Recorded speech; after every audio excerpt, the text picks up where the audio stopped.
म्हसवडमध्ये आल्यानंतर ह्या महिलांचं ज्यावेळी मी बघितलं, त्यातल्या एक महिला माझ्याकडे आल्या, कांताबाई.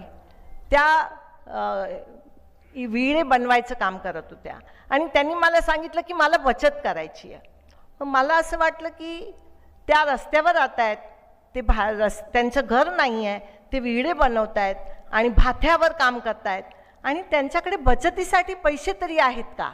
तर मी म्हणलं की तुम्हाला बचत करायची आहे तर तुम्ही बँकेत जावा. ते म्हणले मी जाऊन आले पण बँका खातं नाही उघडत. मग मी म्हणलं ठीक आहे, मी तुमच्याबरोबर येते. मग बँकेने सांगितलं की त्यांना रोज बचत करायची आणि 3 रुपये बचत करायची आहे. आम्हाला ते अफोर्डेबल क्लायंट नाही आहे. मग मला असं वाटलं की जर ह्या महिलांची बचत खाते बँका उघडत नाही तर का नको आपण बँक चालू करायला. हे निर्णय घेऊन मी असं ठरवलं आणि मुंबई माहिती आहे, रिझर्व्ह बँक तिथेच आहे, म्हणलं जाऊन भेटून यावं. आणि त्या काळात मी काही डायरेक्टरांना ओळखत होती रिझर्व्ह बँकेची, त्यांना भेटायला गेले आणि म्हणलं की आम्हाला महिलांची बँक चालू करायची.